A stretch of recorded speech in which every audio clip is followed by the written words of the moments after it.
बोलो जयकारा बोल मेरे श्री गुरु महाराज की जय। सौभाग्यशाली प्रेमी गुरमुखों, ये जो संसार है ये एक माया नगरी है और यहाँ पर बड़ी बड़ी पवित्र आत्मा भी ये संसार में आकर भटक जाती हैं, क्योंकि ये मोह माया का जाल ही ऐसा है कि ये सबको भ्रम में डाल देता है और सभी यही सोचते हैं मेरा है मेरा है मेरा है मेरा मेरा करते करते तो वो चले जाते हैं। सब चीज़ें वहीं की वहीं रह जाती हैं और साथ में कुछ नहीं जाता। अब इसकी चमक धमक इतनी है माया नगरी की कि ये चमक धमक के अंदर ही आदमी बस 24 घंटे इसी में खोया जाता है। वो भूल गया है कि मैं संसार में किस लिए आया था। मुझे ये बड़ी मुश्किल से मनुष्य देह मिली थी ताकि मैं 84 से बच सकूं और ज़्यादा से ज़्यादा भजन करूं। जितना ज़्यादा भजन करेंगे तभी हम 84 से बच सकते हैं और संत महापुरुषों की चरण शरण में जाने से ही भजन होगा, उनकी कृपा से ही होगा। बिना उनकी कृपा से नहीं हो सकता।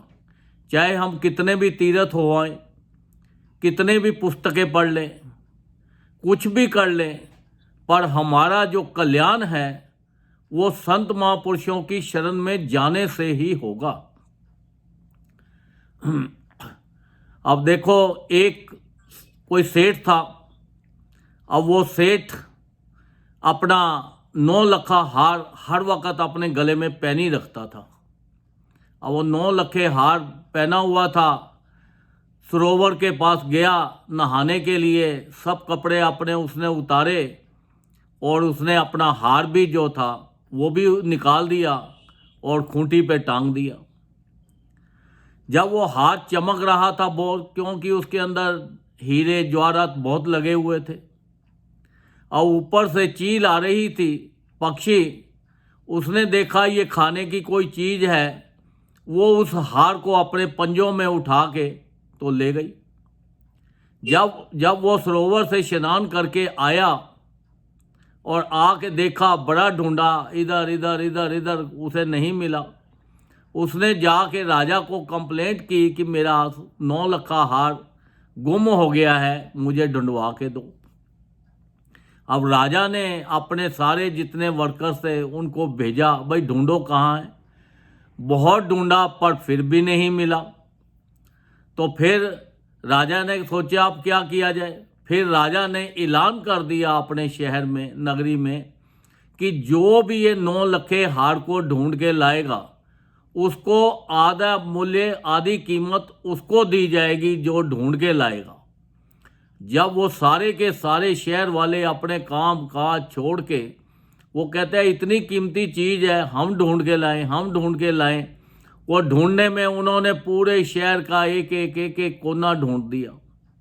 अब एक लकड़हारा था। अब वो लकड़हारा जंगल से लकड़ियां काटने गया तो रास्ते में एक तालाब था। अब वो गांव के बाद, शहर के बाद एक तालाब होता है जिसके अंदर सब गंदगी का पानी उसके अंदर चला जाता है, उसे हौज भी कहते हैं। और जब वो उसने देखा, उसकी निगाह वहाँ पे पड़ी तो उसको सोने का हार पानी में से नजर आ गया। वो कहता है ये तो हार यहाँ पड़ा हुआ है पानी के अंदर। वो भागता भागता अपने घर पे गया और अपने सब परिवारों को, जितने भी थे लोग, सबको ले आया। अब जब ला के तो उसने दिखाया अपने परिवार वालों को, देखो वो पानी के अंदर गिरा पड़ा है। सब ने देखा और सब ने गंदे पानी की परवाह ना करते हुए, जिसके अंदर सब गंदगी वगैरह शहर की जाती थी, सब उसमें कूद पड़े उस हार को ढूंढने के लिए। अब वो हार तो जब गोते खा रहे थे तो बहुत गंदे उनकी हालत हो गई। हार तो उनके हाथ में आया नहीं। अब वो बड़े जब परेशान हो गए, मार मार गोते, तो बाहर कोई उधर से संत महापुरुष गुजर रहे थे। उन्होंने देखा, भाई क्या बात है, ये गंदगी के अंदर क्यों आप नहा रहे हो, क्या कर रहे हो, नहाना है तो किसी अच्छे तालाब में जाके नहाओ। तो उन्होंने बताया कि ये सोने का हार, इसके अंदर 9 लखा हार गिरा पड़ा है, तो हम उसको ढूंढ रहे हैं, तो आधी कीमत हमें मिलेगी। तो संत महापुरुषों ने इधर उधर देखा, तो उन्होंने देखा कि वो तालाब के किनारे एक पेड़ था और पेड़ के ऊपर वो हार लटका हुआ था। अब वो हार का परछावा जो था वो पानी में पड़ रहा था, जो पानी से नजर आ रहा था। संत महापुरुषों ने उन्होंने उनको बताया कि देखो, आप जिस चीज को ढूंढ रहे हो ये गंदगी के अंदर, ये चीज यहाँ नहीं है, ये तो देखो वो पेड़ के ऊपर लटका पड़ा है हार, तो आप तो यहाँ ढूंढ रहे हो। तो देखो, ये जो संत महापुरुष हैं वही हमारे जीवन का कल्याण कर सकते हैं। संत महापुरुष हमें जो नाम देते हैं, युक्ति बताते हैं, भजन करने का तरीका बताते हैं, सत्संग में जाने का तरीका बताते हैं, इसी से हमारा कल्याण है। ये जो संसार है ये एक विषय विकारों का एक स्थान है। ये ऐसा है कि ये विषय विकारों में हम फंस के, तो हम इसी के अंदर सोच रहे हैं कि यही इसी में सुख है, पर इसमें सुख नहीं है। ये जितनी दुनियावी चीज़ें हैं, चाहे हम कुछ भी कर ले, कितना पैसा बना ले, कितनी गाड़ियां ले लें, कितने मकान बना लें, कितने बिजनेस कर लें, कुछ भी करें, इनमें सुख नहीं है।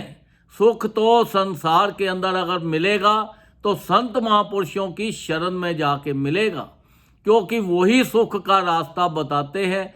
कि ये बताते हैं कि देखो, ये जिस नगरी में आप घूम रहे हो, इसके अंदर ये कोई भी चीज़ आपके साथ जाने वाली नहीं है और ना ये सुख देने वाली है।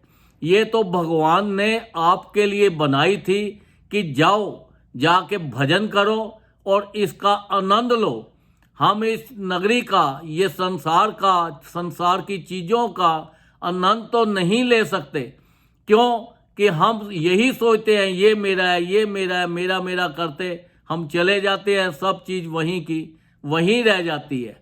तो जब हम ये सोचेंगे कि देखो हमारा तो कुछ है नहीं, ये मोह माया का जाल छोड़ेंगे, ये माया नगरी से अपने आप को बचाएंगे, तो तब ये चीज़ों का हमें आनंद आएगा, तब इनका सुख भोगने का मजा आएगा।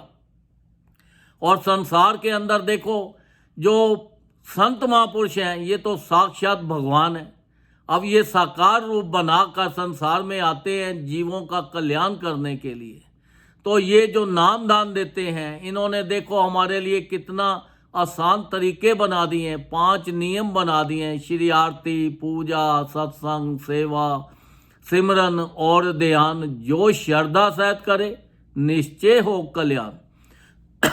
क्योंकि भगवान ने सोचा कि देखो, अब खुद उनको, भगवान को संतों के रूप में संसार में आना पड़ा और अपनी जो पवित्र आत्मा है उनका कल्याण करते हैं।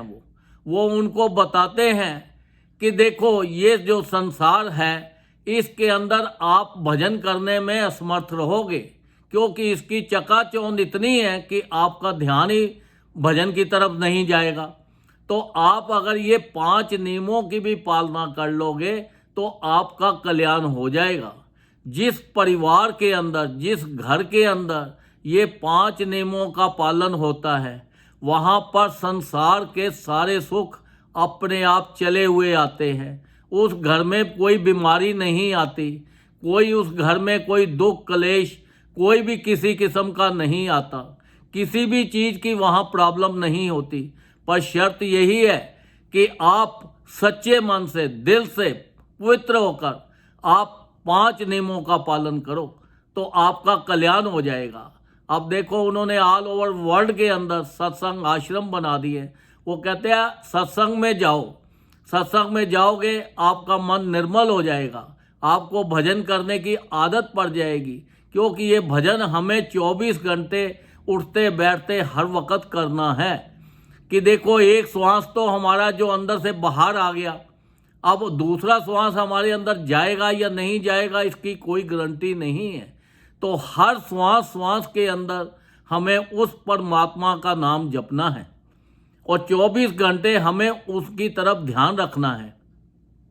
जब हम 24 घंटे भजन करते रहेंगे, हमारा ये संसारिक चीज़ों के तरफ ध्यान नहीं जाएगा। हम संसारिक काम भी करेंगे और आनंद भी लेंगे, और फिर हमें देखो क्या आनंद आएगा। आप सोचोगे कि आपको ये मालूम पड़ जाएगा कि ये चीज़ें साथ जाने वाली नहीं है, ये खाली आनंद लेने के लिए है।